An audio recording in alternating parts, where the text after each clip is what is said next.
Hello students, पिछले class में उन्होंने स्ट्रक्चरल आइसोमर्स डिस्कस किया था। स्ट्रक्चरल आइसोमर्स क्या होता है, उसके टाइप्स क्या उन्होंने डिस्कस किया था। ठीक है, आज हम लोग डिस्कस करने वाले stereo isomer. Stereo isomer, stereo isomer बहुत इंपॉर्टेंट है। क्वेश्चन हमेशा ही आता है यहाँ जेई में भी, नीट में भी, तो ध्यान रखना है। जेई और नीट दोनों के लिए बहुत इंपॉर्टेंट है। ठीक है, और बहुत इजी भी है। आप 100% यहाँ से स्कोर कर सकते हैं। ठीक है, क्वेश्चन इजी होता है और डायरेक्ट क्वेश्चन होता है, तो आसानी से आप कर भी पाएंगे।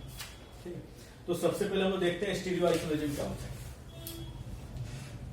स्टीरियो आइसोमेरिज्म क्या होता है।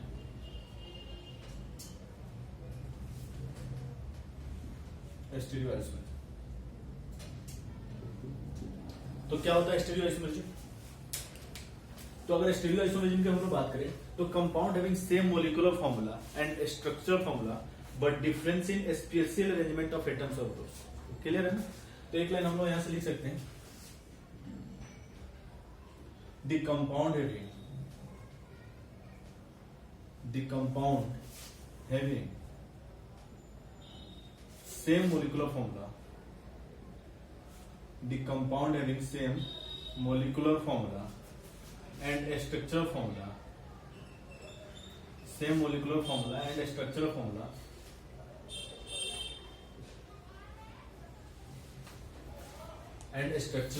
formula but difference in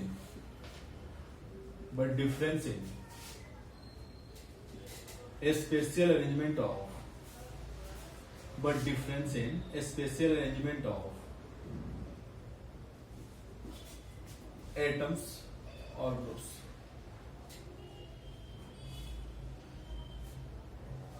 Atoms or groups are known as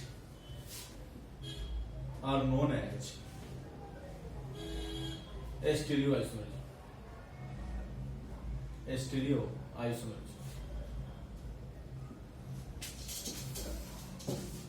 तो वो आइसोमेरिज्म जिसके मोलिकुलर फॉर्मूला, स्ट्रक्चर फॉर्मूला दोनों ही सेम होते हैं, बट डिफरेंस किसमें होता है? Only difference in the spatial arrangement of atoms और ग्रुप्स के स्पेशल अरेंजमेंट में डिफरेंस की वजह से जो आइसोमर्स बनते हैं। क्लियर है? ठीक है, अब इसके अगर हम लोग टाइप की बात करें तो स्टीरियो आइसोमेरिज्म हम लोग मेनली दो पार्ट में पढ़ते हैं। एक तो आपका होता है कन्फिगरेशनल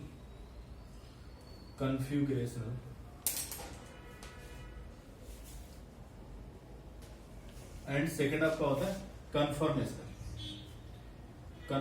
ये स्टीरियो आइसोमेरिज्म के टाइप है।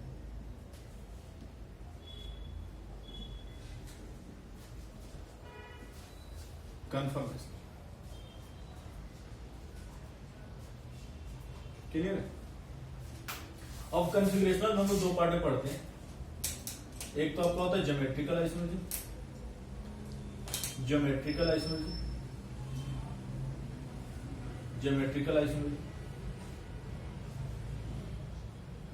और नेक्स्ट जो होता है ऑप्टिकल आइसोमेरिज्म।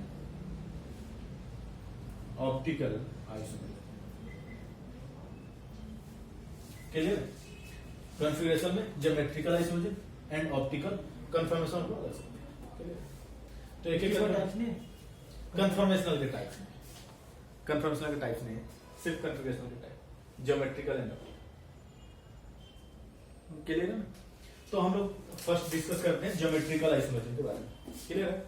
ज्योमेट्रिकल आइसोमेरिज्म क्या होता है? ज्योमेट्रिकल आइसोमेरिज्म क्या होता है ये हो गया, नोट कर लिया।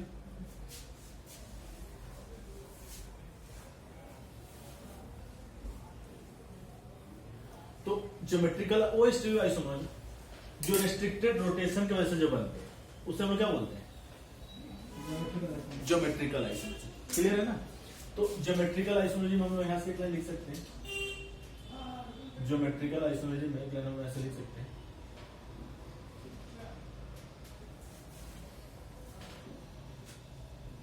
क्या? The stereo isomerism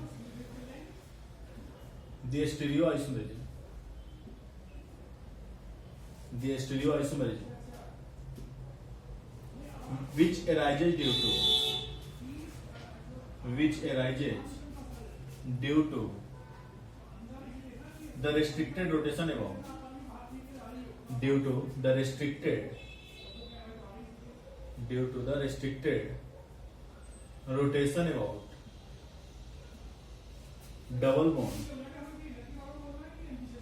restricted rotation about double bond in open chain, double bond in open chain and single bond in ring chain, and single bond in ring chain,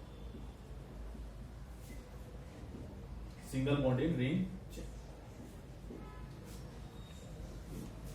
single bond in ring chain are known as geometrical isomer. आपको पता है कि double bond के अंदर rotation क्या होता है, restricted होता है, क्लियर है ना? तो जहां भी रोटेशन रेस्ट्रिक्टेड होगा उसकी वजह से जो आइसोमर्स बनते हैं उसमें क्या बोलते हैं, रेस्ट्रिक्टेड। मतलब जैसे कार्बन डबल बॉन्ड के अराउंड रोटेट नहीं कर पाएगा, इससे क्या होता है ना, बहुत टूट जाएंगे डबल बॉन्ड के अंदर, साइड में जो ओवरलैपिंग होता है ना, पी पाई ओवरलैपिंग, और ये बॉन्ड क्या हो जाएगा, पाई बॉन्ड टूट जाएगा। इसलिए रोटेशन क्या होता है, रेस्ट्रिक्टेड होता है। और सिंगल बॉन्ड के अंदर रोटेशन क्या होता है, फ्रीली रोटेशन होता है, क्लियर? तो ज्योमेट्रिकल आइसोमरिज्म क्या होता है, वो आइसोमर्स जो रेस्ट्रिक्टेड रोटेशन की वजह से जो बनते हैं उस हम क्या बोलते हैं, ज्योमेट्रिकल आइसोमरिज्म, क्लियर है? अब इसके कंडीशंस क्या क्या है, कब कोई मॉलिक्यूल ज्योमेट्रिकल आइसोमरिज्म शो करेगा? कंडीशंस, तो फर्स्ट इंपॉर्टेंट कंडीशन क्या है, there must be a double bond between, there must be a double bond between, there must be a double bond between two carbon atoms,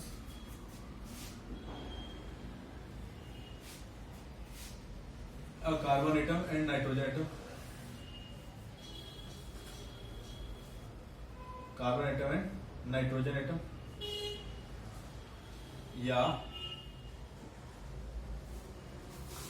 या simple ऐसे कर लो, there must be double bond between two carbon atoms, या तो carbon carbon की double bond हो, या carbon nitrogen के बीच डबल बॉन्ड, या तो nitrogen, there must be double bond between two carbon atoms and nitrogen atoms, या two nitrogen atoms.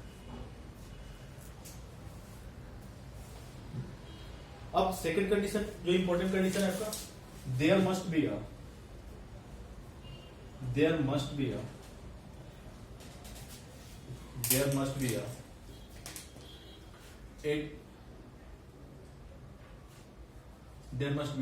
atoms or group, या ऐसे एक लाइन लिख लो, atoms or groups must be different, atoms or groups must be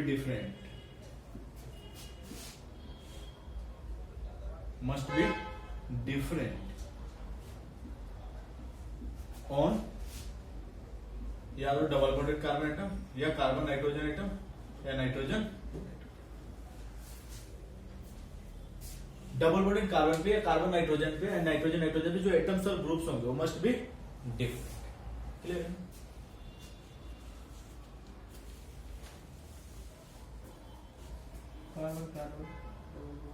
carbon nitrogen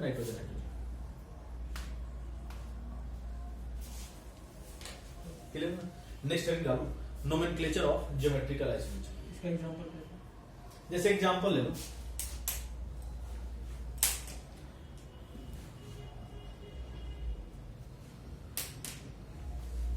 ये atom और group क्या होना चाहिए, डबल बॉन्डेड कार्बन पे जो एटम और ग्रुप है वो हमेशा ही क्या होना चाहिए, ये जीआई शो करेगा।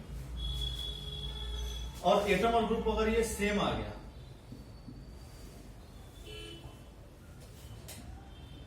तो ये जीआई शो करेगा क्या, नहीं करेगा।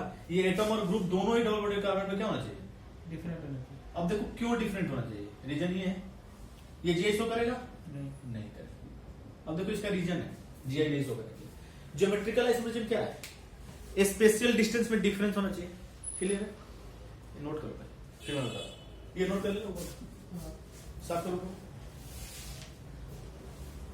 अब देखो ये जीआई शो क्यों करता है और ये क्यों नहीं करता है। तो आपने डेफिनेशन ही लिखा है कि स्पेशल डिस्टेंस में डिफरेंस वजह से जो आइसोमर्स बनते हैं उसमें क्या बोलते हैं, एस्टिव आइसोमर्स। अब देखो जब भी हम लोग एटम और ग्रुप सेम ले लेते हैं तो स्पेशल डिस्टेंस में डिफरेंस आता ही नहीं है, इसलिए जीआई शो नहीं करेगा। देखो यहाँ पे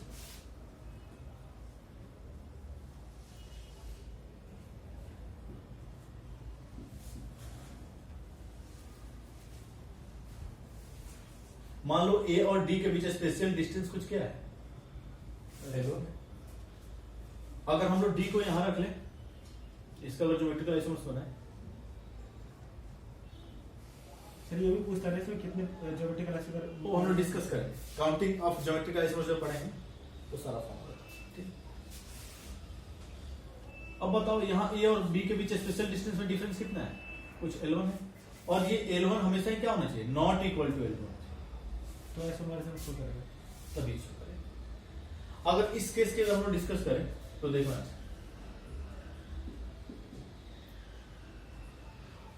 ये बी एंड सी, ए और सी के बीच कुछ स्पेशल डिस्टेंस, ये ए है ना, स्पेशल डिस्टेंस क्या है, L1 है। अगर हम लोग यहां कर ले सी को और बी को यहां,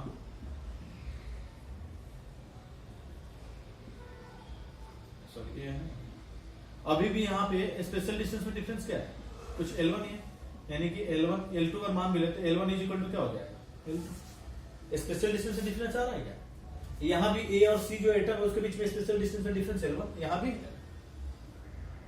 तो स्पेशल डिस्टेंस में डिफरेंस आया ही नहीं, इसलिए तो सिंपली हम लोग यहाँ पे ध्यान रखना है कि डबल बॉन्डेड कार्बन पे, डबल बॉन्डेड कार्बन या नाइट्रोजन पे जो एटम्स और ग्रुप होने चाहिए हमेशा क्या होना चाहिए, तभी स्पेशल डिस्टेंस में डिफरेंस आएगा, तभी वो जीआई शो करेगा। क्लियर है, नोट करो, क्लियर है। इसे नोट को लिख सकते हैं ना, ड्यू टू स्पेशल डिस्टेंस में डिफरेंस की वजह से, स्पेशल इंग्लिश में difference in spatial difference of atoms and groups, spatial spatial difference in spatial arrangement of atoms और groups, difference in spatial arrangement of atoms और groups.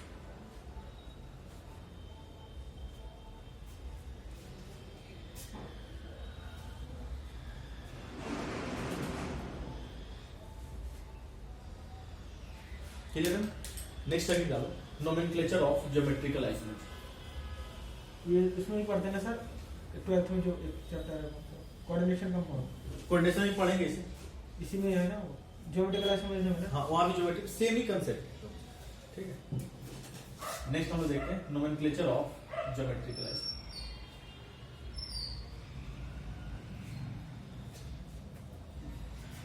Nomenclature of geometrical isomerism.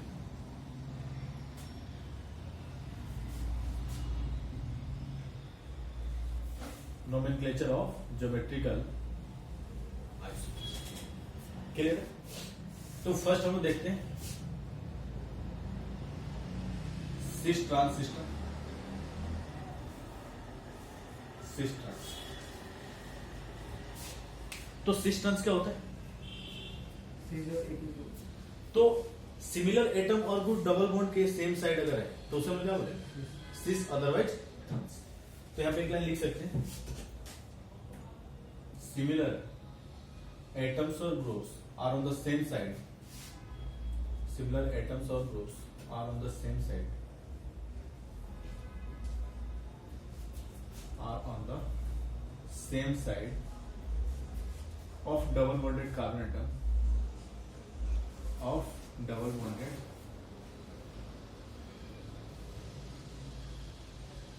similar atoms or groups are on the same side of double bonded carbon atoms,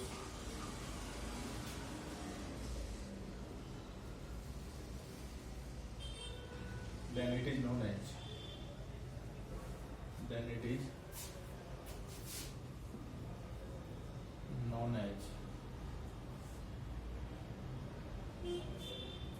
cis form। Clear है। Otherwise अगर different हुआ तो trans हो जाएगा, otherwise trans. Clear है। जैसे example है,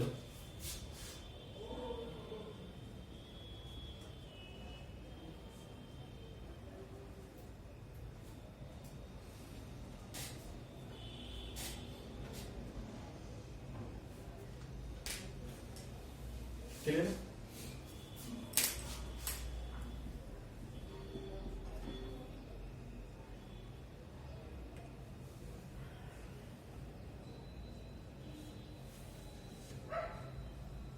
देखो ये ए और ए क्या है, सिमिलर एटम है, बी भी सिमिलर एटम्स है। अब ये डबल बॉन्ड के अगर सेम साइड है तो कौन सा फॉर्म हो जाएगा?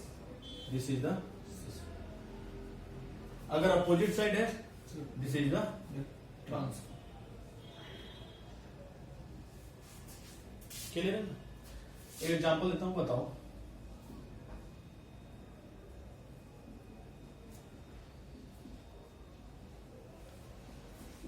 ये कौन सा फॉर्म है?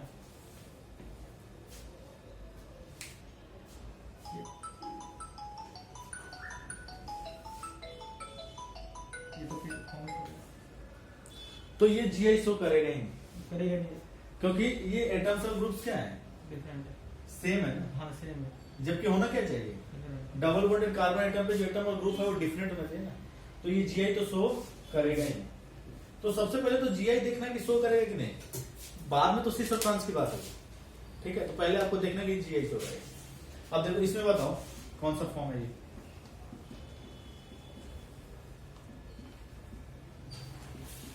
कौन सा फॉर्म है ये? Similar atom group opposite side, हाँ ट्रांस।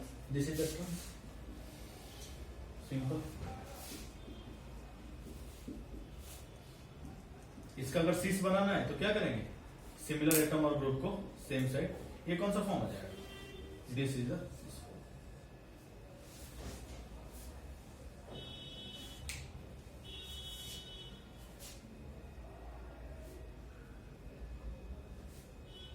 क्लियर है ना? तो इस तरह से देख सकते हो ना जी सर। कौन सा सीस फॉर्म होगा, कौन सा ट्रांसफॉर्म होगा। क्लियर है? नेक्स्ट हम लोग देखते हैं ई and Z system of nomenclature. E and Z system of nomenclature कैसा आपका, ई and Z system of nomenclature. Sir इसमें एग्जाम में एक इस टाइप का क्वेश्चन आता है ट्रांस स्टेबिलिटी के ऊपर। स्टेबिलिटी के ऊपर, तो यहाँ पे देखो ट्रांसफॉर्म क्या होगा, ज्यादा स्टेबल होगा ना, हाँ। क्योंकि जो बल्कि ग्रुप्स है वो क्या है, उनमें डिस्टेंस क्या है, ज्यादा है। वो जितने क्लोज होंगे उनमें क्या होगा, रिपल्सन उतना ही ज्यादा। तो trans form is more stable than cis. वो मैं आगे बताऊंगा, देख लो। अभी वो करेंगे ना, प्रॉपर्टी जब पढ़ेंगे ना, इसकी फिजिकल प्रॉपर्टीज देखेंगे ना। इस साल क्वेश्चन आता है इसके। हाँ, मेल्टिंग पॉइंट, बॉइलिंग पॉइंट, इसकी डाइपोल मूवमेंट, सारी चीजें हम डिस्कस करेंगे। क्लियर है ना? एक next E and Z system of nomenclature. E and Z system of nomenclature. E and Z system of nomenclature.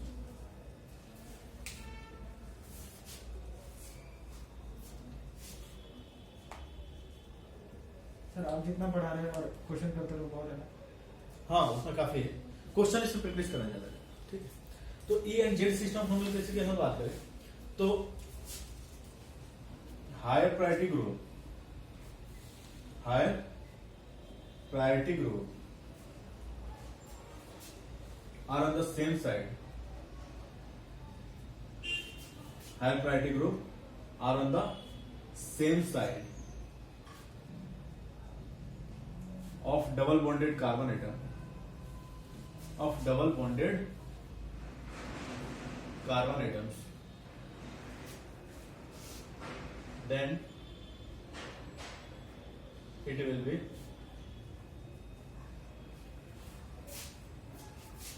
Z form,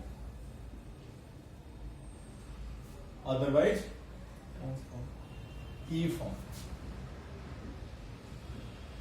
E form। Z का जो फुल फॉर्म होता है उसे हम लोग जूसामेंट बोलते हैं। जूसामेंट का मीनिंग क्या होता है, सेम। और ई फॉर्म क्या होता है, इंटीजर। ठीक है, यानी कि opposite. ZUSA double M E N, जूसा, यानी कि सेम, इसका मीनिंग होता है इंटीजन अपोजिट, इंटीजन अपोजिट।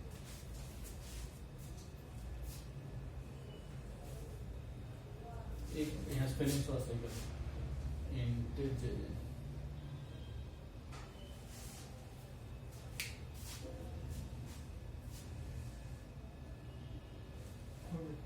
क्लियर है ना। अब देखो इंपॉर्टेंट यहाँ पे ये है कि सबसे पहले तो आपको एटम्स और ग्रुप्स की प्रायोरिटी आनी चाहिए, तभी तो आप ई एंड जेड फॉर्म बता पाएंगे, ठीक है। तो सबसे पहले आपको प्रायोरिटी कैसे देखना है, तो इसके लिए एक रूल है जिसको हम लोग बोलते हैं, तो यहाँ पे हेडिंग हम लोग डाल लेते हैं प्रायोरिटी ऑफ एटम्स और ग्रुप्स, प्रायोरिटी ऑफ एटम्स और ग्रुप्स।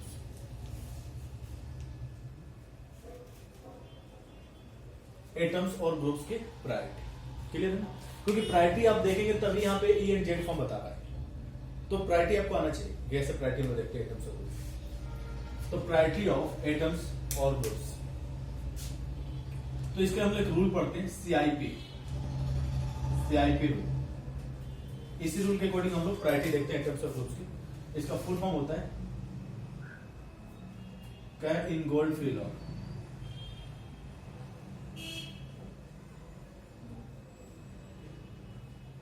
सी को क्या Cahn Ingold Prelog, Cahn हाँ CAHN क्लियर है। तो इस सीआईपी रूल से ही हम लोग एटम्स और ग्रुप्स की प्रायोरिटी देखते हैं, क्लियर है। तो नोट करो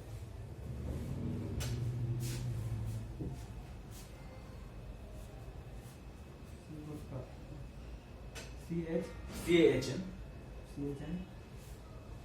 इन गोल्ड INGOLD प्रीलॉग PRELOG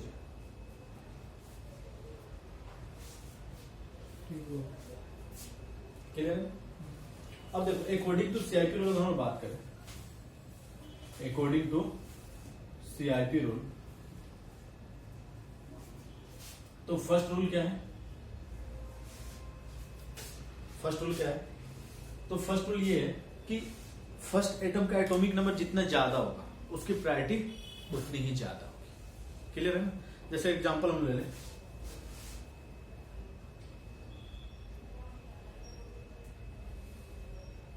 इसमें प्रायोरिटी का ऑर्डर बताओ, प्रायोरिटी का ऑर्डर नहीं गलत है। एटॉमिक नंबर सबसे ज्यादा किसका है, Cl का है ना, तो Cl की प्रायोरिटी क्या होगी सबसे ज्यादा। फिर एटॉमिक नंबर किसका आता है, ऑक्सीजन का। फर्स्ट एटम को देखना है, आप लोग किसको देखना है, फर्स्ट एटम। फिर क्या आएगा आपका NH2, फिर आपका आएगा अकॉर्डिंग टू सीआईपी रूल ये होगा, अकॉर्डिंग टू सीआईपी। लेकिन फंक्शनल ग्रुप के प्रायोरिटी ऑर्डर से तो NH फंक्शनल ग्रुप का प्रायोरिटी ऑर्डर डिफरेंट है एंड